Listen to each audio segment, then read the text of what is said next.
Assalamualaikum warahmatullahi wabarakatuh. Alhamdulillah wa syukurillah wa la hawla wa la quwata illa billah. Allahumma salli wa sallim wa barik ala sayyidina Muhammadin wa ala alihi wa ashabihi ajma'in. Amma ba'd. Anak-anak senang sekali berjumpa dengan kalian dalam pembelajaran pendidikan agama Islam dan budi pekerti kelas 8. Mudah-mudahan anak dalam badan sehat wal afiat, lalu dalam lindungan dan rahmat dari Allah Subhanahu wa ta'ala. Pembelajaran kali ini kita masuk aspek Al-Quran, yakni surat An-Nahl ayat 114. Tentunya anak-anak dalam kehidupan keseharian sudah membiasakan diri untuk literasi, tadarus membaca Al-Quran dan juga membaca terjemah sekaligus memahami makna kandungan yang di dalamnya, sehingga apa yang ada dalam Al-Quran sebagai pedoman karakter kehidupan kita kesehariannya. Maka dalam pembelajaran kali ini ada beberapa kompetensi yang harus dikuasai para siswa. Di antaranya adalah yang pertama, para siswa bisa membaca Al-Quran surat An-Nahl ayat 114 dengan tartil, dengan memperhatikan kaidah-kaidah membaca Al-Quran. Yang kedua, anak diharapkan bisa menerjemahkan Al-Quran surat An-Nahl ayat 114 sekaligus menjelaskan isi kandungannya. Dan yang ketiga adalah anak-anak bisa mengimplementasikan pesan-pesan yang terkandung dalam Al-Quran surat An-Nahl ayat 114. Anak yang dimuliakan Allah, kita masuk materi membaca Al-Quran. Kita awali dengan bacaan tawud dan basmalah bersama-sama. Mari. A'udzu billahi minasy syaithanir rajim. Bismillahirrahmanirrahim. Fakulu mimma razaqakumullahu halalan thayyiban washkuru ni'matallahi in kuntum iyyahu ta'budun. Anak perhatikan, saya bacakan beberapa potongan ayatnya. Fakulu mimma razaqakumullahu halalan thayyiban washkuru ni'matallahi washkuru ni'matallah, bukan nikmat tapi ain ya. Washkuru ni'matallahi in kuntum, perhatikan, in kuntum iyyahu ta'budun. Saya ulangi sekali lagi. Fakulu mimma razaqakumullahu halalan thayyiban washkuru ni'matallahi in kuntum iyyahu ta'budun. Dalam pembelajaran membaca Al-Quran ini ada beberapa kaidah di dalam membaca Al-Quran. Di antaranya adalah ahkamul ra atau hukum-hukum bacaan ra.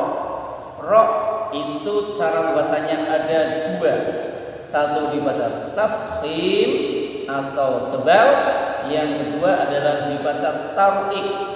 Dibaca tarqiq artinya dibaca tipis, huruf ra, ra, ri, ru, ra, ri, ru, ra, ri, ru. Yang pertama adalah ketika dibaca tafkhim atau tebal, contohnya adalah wamra'atuhu. Ketika huruf ra dalam keadaan berharokat fathah. Yang kedua contohnya wa arsala. Ketika huruf ra berharokat sukun diawali dengan harokat fathah. Yang kedua, yang ketiga contohnya adalah wa rusulihi.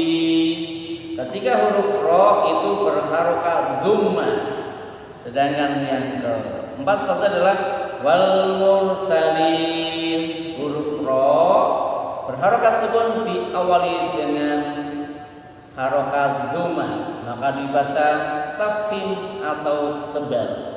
Cara bacanya adalah wa mra'atu wa arsala wa rusulihi wal mursalin.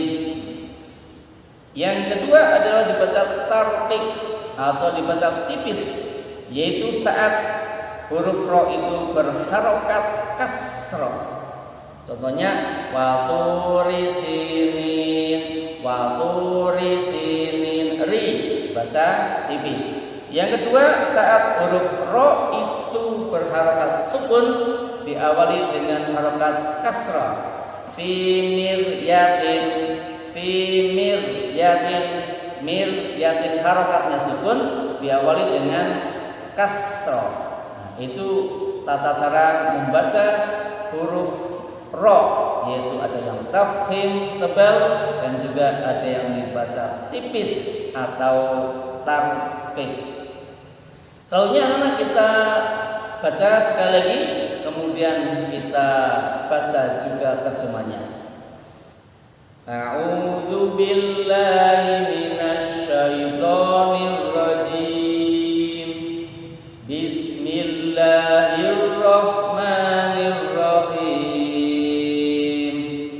Fakulu mimma razaqakumullahu halalan thayyiban washkuru ni'matallahi in kuntum iyyahu ta'budun. Artinya, maka makanlah yang halal lebih baik dari rezeki yang telah diberikan Allah kepadamu, dan syukurilah nikmat Allah jika kamu hanya menyembah kepadanya. Al-Quran Surat An-Nahl Surat ke-16 ayat 114. Dalam ayat tersebut ada beberapa pelajaran yang harus kita pahami dan kita laksanakan. Di antaranya adalah perintah untuk mengkonsumsi makanan yang halal dan thayyib, makanan yang halal dan baik yang Allah anugerahkan kepada kita semuanya, dan perintah untuk bersyukur atas nikmat yang Allah berikan kepada kita, agar kita hanya kepada Allah Subhanahu wa taala menyembahnya. Anak yang dimuliakan Allah, di sana ada kalimat halalan thayyiban, halal dan baik. Apa perbedaan halal dan thayyib? Halal ini adalah sesuatu yang diperbolehkan dalam Al-Quran maupun As-Sunnah. Halal adalah makanan-makanan yang diperbolehkan untuk dikonsumsi. Karena ada beberapa makanan yang tidak boleh dikonsumsi, itu masuk kategori haram. Kenapa diharamkan? Karena secara zatnya itu memang haram, seperti babi, anjing, dan makanan-makanan atau daging yang lainnya yang secara zati itu memang dilarang untuk dikonsumsi. Yang kedua adalah karena cara mendapatkannya, kemudian cara mengolahnya dan juga menyembelihnya itu tidak dibenarkan. Makanannya halal, tetapi cara mendapatkannya dengan cara yang tidak diperbolehkan. Dagingnya halal, tapi proses penyembelihannya tidak sesuai dengan tuntunan Islam. Cara mengolahnya juga demikian. Maka halalan itu adalah sesuatu yang diperbolehkan menurut ajaran Islam. Sedangkan yang kedua adalah thayyiban. Thayyib artinya baik. Thayyib adalah sesuatu yang baik yang tidak membahayakan bagi tubuh dan pikiran. Makanan itu tidak hanya sekedar halal tapi baik, Baik itu artinya adalah dikonsumsi baik untuk kesehatan, baik untuk pikiran dan tidak membahayakan. Contohnya adalah barang yang thayyib itu adalah yang masih higienis, masih dalam jangka waktu boleh konsumsi, bukan masa expired. Expired sudah selesai, itu berarti bukan thayyib. Yang juga makanan minuman yang masih segar, tidak basi, walaupun halal tapi itu basi, maka tidak masuk kategori thayyibah atau baik. Maka dalam konsumsi makanan yang Allah berikan kepada kita, maka laksana dengan halalan thayyibah, yaitu makanan yang halal dan makanan yang baik. Anak-anak, tentunya dalam konsumsi berbagai macam jenis makanan kita harus hati-hati. Sesuai pesan dari ayat Al-Quran surat An-Nahl ayat 114, kita diperintahkan untuk mengkonsumsi makanan yang halal dan baik. Maka pesan ini harus kita implementasikan dalam kehidupan sehari-hari. Ketika kita mau mengkonsumsi makanan, perhatikan halal apa tidak. Yang kedua, perhatikan thayyib atau tidak. Kalau sudah masuk halalan thayyiban, silahkan dikonsumsi, tapi tidak boleh berlebihan. Karena berlebihan itu sesuatu yang tidak diperbolehkan dalam ajaran Islam. Dan anak-anak, kalau kita mengkonsumsi makanan yang halal dan thayyib, itu bisa satu menyehatkan badan kita, badan kuat, sehat. Tidak hanya itu, memudahkan kita untuk ibadah kepada Allah Subhanahu wa Ta'ala. Otak kita jadi cemerlang. Kenapa ada sebagian orang yang mudah beribadah, mudah diajak untuk beribadah kepada Allah, mudah diajak untuk bisa berbuat kebajikan kepada manusia? Salah satu faktornya adalah dari makanan yang dikonsumsinya. Dan juga ada beberapa orang yang sulit diajak untuk beribadah, sulit diajak untuk ke masjid, sulit diajak untuk ikut kajian, pengajian, taklim, dan sulit untuk berbuat kebajikan. Salah satunya adalah makanan yang dikonsumsi. Makanan yang dikonsumsi kalau itu halal dan baik, maka insya Allah efeknya pembentukan badan yang sehat dan juga pembentukan kepribadian yang kuat. Maka ingatlah anak, makan makanan yang halal dan baik. Mudah-mudahan anak bisa mengimplementasikan dalam kehidupan sehari-hari. Dan sebagai tugas anak-anak adalah menyalin Al-Quran surat An-Nahl ayat 114 dengan benar.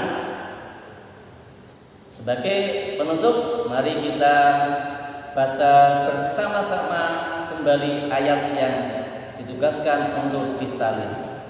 A'udzu billahi minasy syaithanir rajim. Bismillahirrahmanirrahim. Fakulu mimma razaqakumullahu halalan thayyiban washkuru ni'matallahi in kuntum iyyahu ta'budun. Shadaqallahul azim. Mudah-mudahan kita bermanfaat walafiat dan bisa berjumpa lagi dalam pembelajaran yang akan datang. Wallahu a'lam bishawab. Assalamualaikum warahmatullahi wabarakatuh.